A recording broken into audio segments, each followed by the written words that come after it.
Craig Snyder.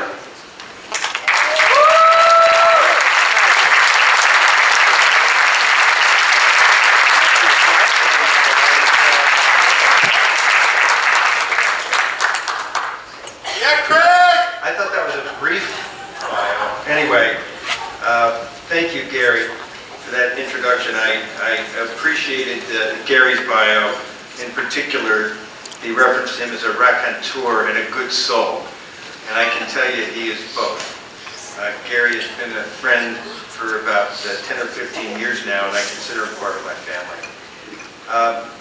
Somebody asked me tonight, so what's going to be happening at the Philadelphia Freedom Center this year? And I said, I don't really know. I just got back from Maine and I still got that summer thing going. So it's like back to school time again. Anyway, thank you everybody at the ZOA for this great evening tonight. Congratulations to all the honorees, well deserved.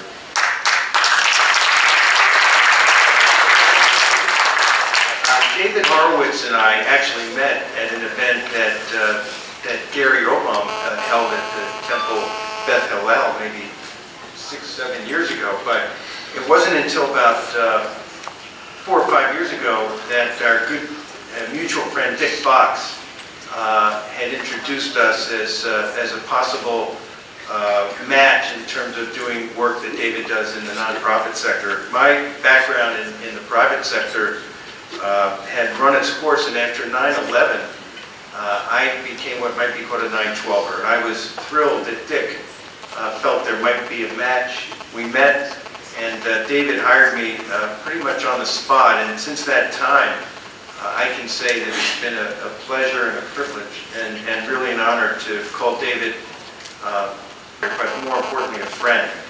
When he comes to Philadelphia, when he comes to Philadelphia, David stays with our family. He's like a member of our family. He's like the great uncle that my kids, never really had.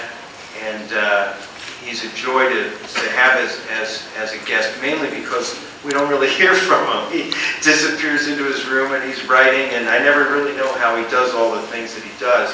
You guys may not know this, but in addition to all of his accomplishments as a writer and an activist, he's also a fierce and loyal Flyers fan.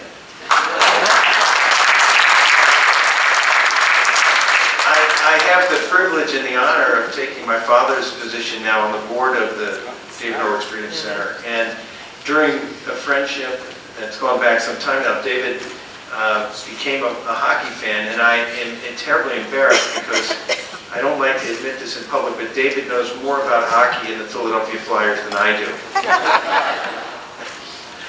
Well, anyway, I think you all know David pretty well. He's a fierce intellect, and his emotional center, I think, really displayed itself early in his life when he became a leader of the New Left. And we all know that the left really believes their stuff, and they feel the empathy towards the culture.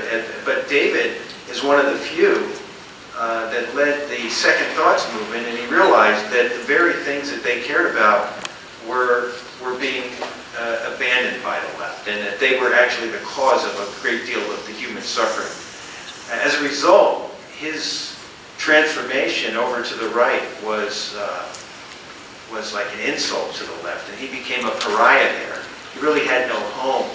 The unfortunate thing is when he came over to the right, although many of us have heard him speak and recognized the truth, particularly because he was on the inside, he also wasn't exactly welcomed with open arms to the traditional people on the right. He kind of had no home. And, I think that landing in that political no man's land must have been a lonely thing. And I just want to say that I know with all of you here tonight who've read David's work, who've heard him speak, and who have read his work, you understand that he's made a tremendous insight in the left and also empathy and emotion. And I'm just so happy that in us and those like us that he has found a family, those that accept him and welcome him and appreciate him and love him. I love him, and I know you do too. I'm so proud to introduce my friend David Horowitz as the recipient of the Sanford Award for Outstanding Work.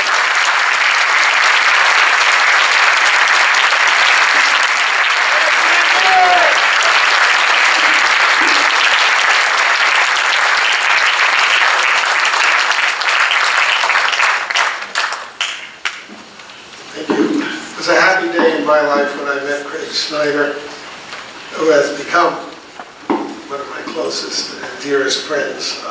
And another happy day when he agreed to help me create the Philadelphia Freedom Center.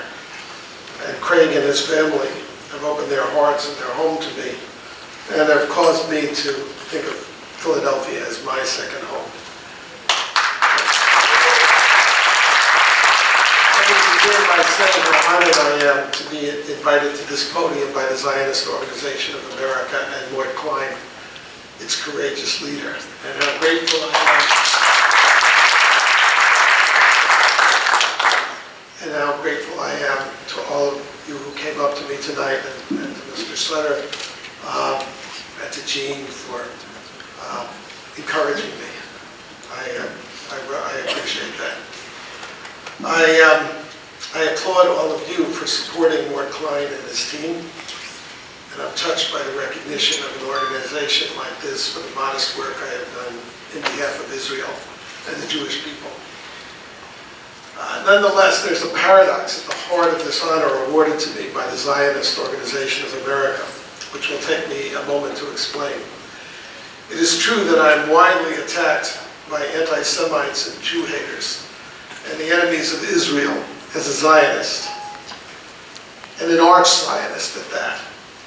I've been called variously a Zionist Jew, an Israel Firster Zionist Jew, a rabid Zionist by Julian Assange, no less, a radical right-wing Zionist, an extreme Zionist, an extremist Zionist stalwart, an unrepentant Zionist, an ultra-Zionist, and a Zio-Nazi. Today, anti-Zionism is the cause of Jew haters and anti-Semites the world over, and also for Jews embarrassed by the fact that they are Jews, and that others fear and despise them for that reason.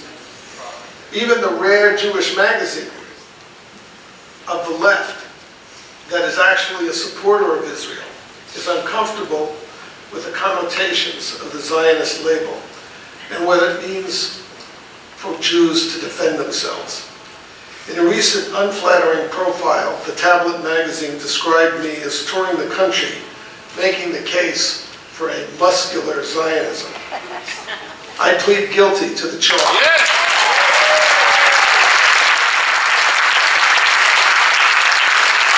I plead guilty that I have actually never been a Zionist or made a case for Zionism in the sense that Herzl and traditional Zionists understand it.